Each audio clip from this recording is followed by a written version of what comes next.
My name is Karen. 4 years ago, I stepped into a life I thought was perfect. Married at 27 to Michael, a man who promised to carry me in his arms before we even walked down the aisle, I felt like the luckiest woman alive. He wasn't just my husband, he was my best friend, my confidant. We shared everything, from morning coffees to late-night dreams about our future. Michael always had a way of making me feel special. I remember our first anniversary. He recreated our first date, down to the same table at the quaint Italian restaurant where we first realized we were meant for each other. It wasn't just about the grand gestures, it was the little things. The way he'd brush the hair from my face, the soft kisses he'd plant on my forehead when he thought I was asleep. Our life together was bliss, filled with laughter and love. We lived in a beautiful house, spacious and filled with light. It was our haven, a place where we planned to raise a family. My job as a fitness trainer at a popular gym brought me joy and fulfillment, and Michael was thriving in his career. We were doing well financially, and we often talked about starting a family, about having kids running around the house, filling it with even more laughter and joy. Evelyn, Michael's mother, was a strong presence in our lives. From the first time I met her, she showered me with compliments. "You're absolutely stunning, Karen, just like a Hollywood actress from the 50s, she'd said, her eyes sparkling with genuine fondness. She often spoke about how beautiful our children would be, combining my looks with Michael's charm. Her approval meant the world to me. But then, one ordinary evening, everything changed. I was driving home from the gym, my mind buzzing with plans for the weekend. Michael and I had planned a small getaway, just the two of us, a chance to reconnect and talk more about our future, about finally starting that family we'd always wanted. As I approached the intersection, a song we both loved started playing on the radio. I smiled, turning up the volume, lost in the moment. That's when it happened. Out of nowhere, a car ran the red light and slammed into my side. The impact was deafening, a cacophony of crunching metal and shattering glass. My head whipped to the side, and pain erupted across my face and body. The world spun wildly, a blur of lights and sounds, and then, as quickly as it had all started, everything plunged into silence and darkness. Waking up in the hospital was like emerging into a world I no longer recognized. My body was a patchwork of aches and bandages. The first few days were a blur of doctors, painkillers, and Michael's face, etched with worry. Michael sat beside me, holding my hand. His voice was gentle, but his eyes couldn't hide his concern. "Hey, how are you feeling?" he asked. I tried to smile, but it hurt. "Like I've been hit by a truck," I joked weakly. He offered a strained smile, but said nothing. The nurses were kind, always checking in, offering comforting words. But their eyes, full of pity, told a story they didn't voice. I knew I was badly hurt, but the extent of it was hidden beneath the bandages that wrapped my face. As days turned into a week, Michael's visits grew shorter, his excuses more frequent. "Work's crazy right now," he'd say, or "Mom needs my help with something." I understood, or at least I tried to, but the silence and the solitude in the hospital room were suffocating. The day came to remove the bandages. I sat in front of a mirror, my heart racing. The nurse, a kind woman named Lisa, offered me an encouraging smile. "Ready?" she asked. I nodded, not trusting my voice. Slowly, she unwrapped the bandages, revealing my reflection bit by bit. The face staring back at me was a stranger's, scarred, distorted, a stark contrast to the woman I used to be. I couldn't hold back the tears. Lisa put a comforting hand on my shoulder. "It's still early days. Healing takes time," she said softly. I barely heard her. My thoughts were consumed by fear. What would Michael think? What would everyone think? I was no longer the woman he married. Michael's next visit was the hardest. He walked in, his usual confident stride faltering as he saw my face. "Hey," he said, his voice barely above a whisper. I looked away, unable to meet his eyes. "It's bad, isn't it?" I asked, my voice trembling. Michael paused, struggling to find the right words. It's not that bad. You're still you." But the way he said it, the way he couldn't quite look at me, spoke volumes. I lay there, feeling a chasm growing between us. The man who had promised to carry me through life seemed lost, unsure of how to bridge the gap that my scars had created. He came out of the hospital room, and I overheard him on the phone. His words, meant to be private, cut through me like a knife. "I don't know, Mom. She became ugly. It's hard to look at her," he said, and there was something like disgust in his voice. I lay in bed, staring at the ceiling, tears streaming down my face. I felt betrayed, not by his words, but by the realization that his love had conditions I was no longer able to meet. I mourned for my lost beauty, for the love I thought was unconditional, and for the future that now seemed like a distant dream. Returning home was supposed to be a relief, a step towards normalcy. But as I crossed the threshold of the house that once symbolized love and warmth, I felt sick because of the suffocating atmosphere of hostility, hidden hints, and disgust. The first few days, Michael was quiet, almost tiptoeing around me. Our conversations were strained, filled with awkward silences. I tried to bridge the gap, to reach out to him, but it felt like talking to a wall. One evening, as I sat on the couch trying to read, Michael walked in. He glanced at me, then quickly looked away. "How was your day?" I asked, hoping to start some kind of conversation. He shrugged, keeping his eyes fixed on the TV. "It was okay. Busy." I nodded, feeling a knot in my stomach. "I was thinking, maybe this weekend we could go out, just to get some fresh air." Michael hesitated, then said, "I don't think it's a good idea. Maybe you should rest more." His words stung. It wasn't about resting. It was about not wanting to be seen with me. I turned my attention back to my book, but the words blurred through my tears. It wasn't just Michael. Evelyn's visits were even more difficult. She would come in, her face twisted in a poorly disguised grimace as she looked at me. Her words were polite, but her eyes were cold. One day, she sat across from me, her gaze wandering everywhere but my face. "It's such a shame what happened," she said, a tinge of something like disgust in her voice. I clenched my fists, trying to maintain my composure. "Yes, it is," I replied, my voice steady despite the turmoil inside. Evelyn sighed, tapping her fingers on the table. "Well, we must all move on, right? Life doesn't stop."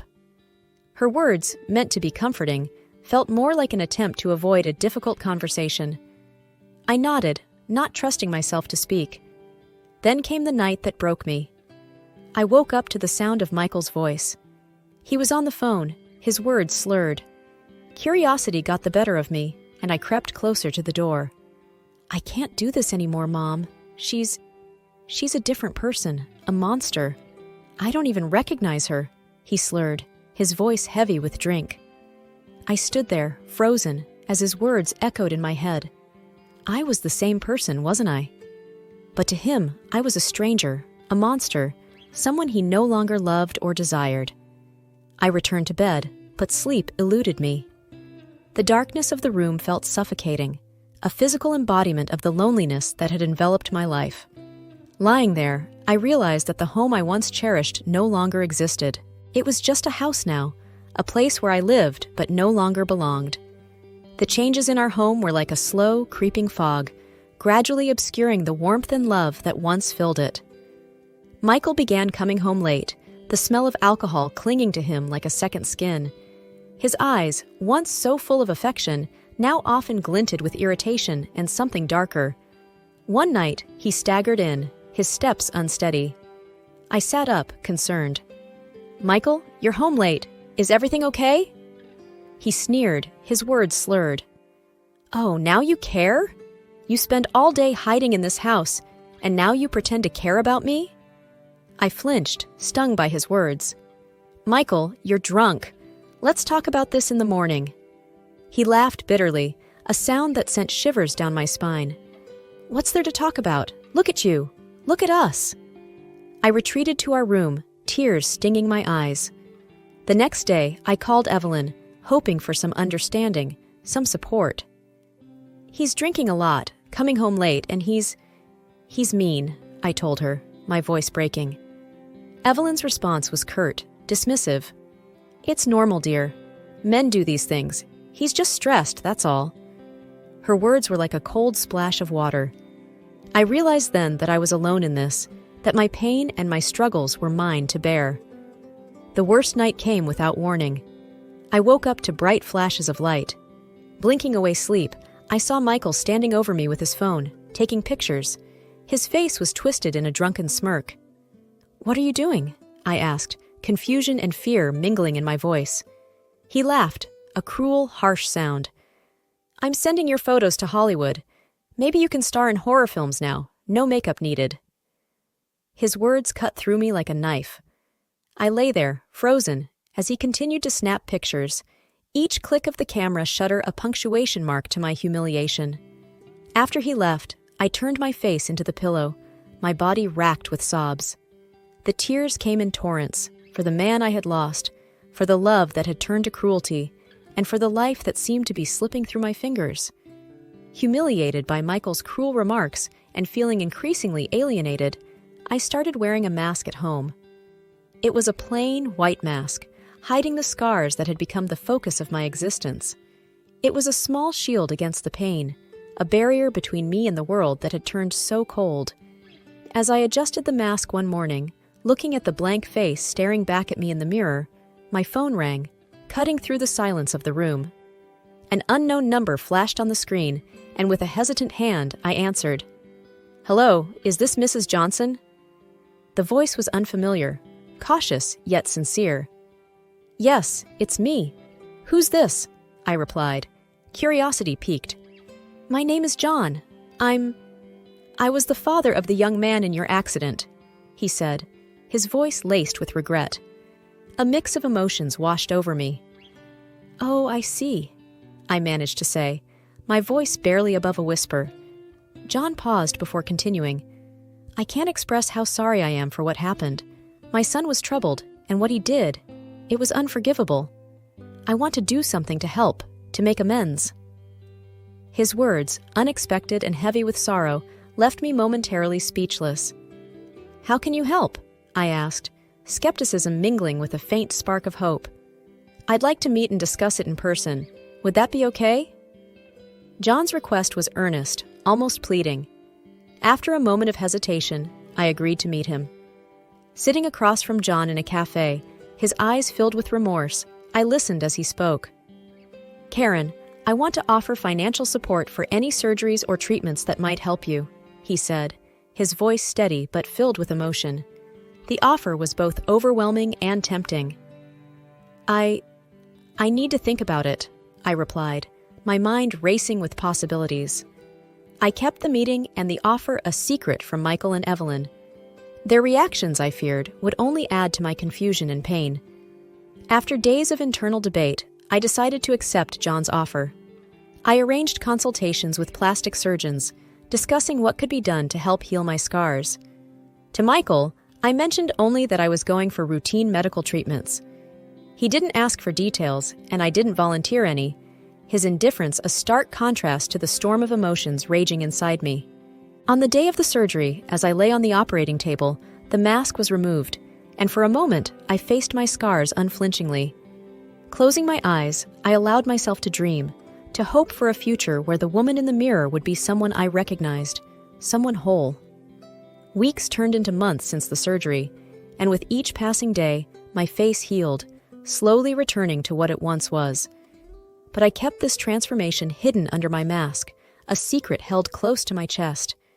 Michael, lost in his own world, didn't seem to notice or care. The day I returned home from my final follow-up appointment, the mask firmly in place, I braced myself. Michael and Evelyn were there, their expressions clouded with disdain as I walked in. The air was thick with unspoken contempt, a familiar yet unwelcome presence in what used to be our home.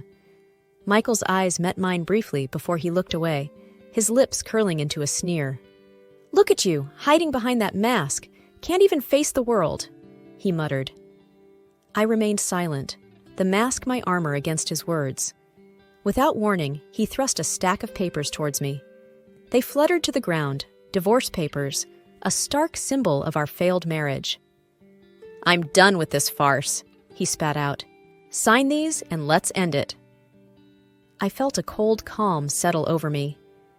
Picking up the papers, I signed them without a word, my pen steady, my resolve firmer than ever. Evelyn, standing nearby, scoffed. Good riddance. We don't need an ugly reminder of your failure in our lives. Her words, meant to wound, barely grazed me. I had grown beyond their reach. With a small smile playing on my lips, I reached up and removed my mask, revealing my face, almost as it was before the accident. The shock on Michael's and Evelyn's faces was a picture I'd remember forever. Michael's eyes widened, his mouth opening and closing like a fish out of water. Evelyn's hand flew to her mouth, her earlier poise crumbling. But how? Michael stammered, taking a step towards me. I looked at him, my smile growing. You were too busy wallowing in your own misery to notice me, to see the person you vowed to love in sickness and in health. Michael's face crumbled, his earlier bravado fading. Please, let's start over. We can forget all this happened. I laughed, not out of joy, but because of the absurdity of his words. Forget?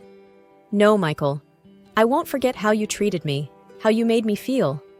I'm leaving, but not because you or your mother want me to. I'm leaving for me. I gathered my bag, my signed divorce papers in hand, and walked past them, out of the house that was no longer a home. Their shocked faces were the last image I took with me, a reminder of how far I had come and the new life that awaited me. Starting over wasn't easy, but it was necessary. I moved into a small apartment, a space that was mine alone. It was here, among unpacked boxes and bare walls, that I began to rebuild my life. Returning to work at the fitness center was a big step.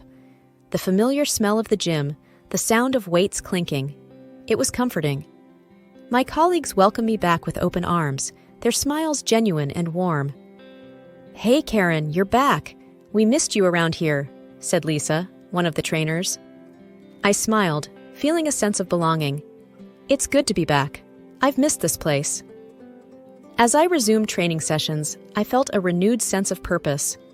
With each class I taught, I grew stronger, not just physically, but emotionally too. I was finding myself again, rediscovering the woman who loved her job, who took pride in her strength. One day, after a particularly grueling session, I sat down on a bench, catching my breath. That's when John walked in. I hadn't seen him since our meeting at the cafe months ago. Hello, he said, a tentative smile on his face. I was in the neighborhood and thought I'd stop by. How are you? I stood up, surprised but pleased to see him. I'm doing well, thank you. It's good to see you, John. We talked for a while, about mundane things at first, the weather, the gym. Then, the conversation shifted to more personal topics. I never got the chance to thank you properly, I said, my voice sincere. Your help. It changed everything for me. John's smile was warm. I'm just glad I could do something to make amends. You've come a long way. He hesitated for a moment before continuing. I was wondering if maybe you'd like to grab a coffee sometime? No pressure, just as friends. The invitation caught me off guard, but it was a pleasant surprise. I'd like that, I replied, a genuine smile spreading across my face. As I watched him leave the gym, I felt a flutter of excitement, a feeling I hadn't experienced in a long time. It was the beginning of something new, a chance to explore life from a fresh perspective. That night, as I lay in bed in my new apartment, I thought about the twists and turns my life had taken. There was still pain and healing ahead, but there was also hope. Hope for a future that was mine to shape. The dawn of a new day was breaking, and I was ready to meet it head on. The journey of life, I've come to realize, is never a straight path. It twists and turns, bringing challenges and surprises along the way. Since my divorce, I've been rediscovering who I am, but not without unexpected obstacles. Michael, unable to accept the end of our marriage, began reaching out, trying to rekindle what we once had. His persistence, a stark contrast to his earlier indifference, forced me to seek legal means to ensure my peace.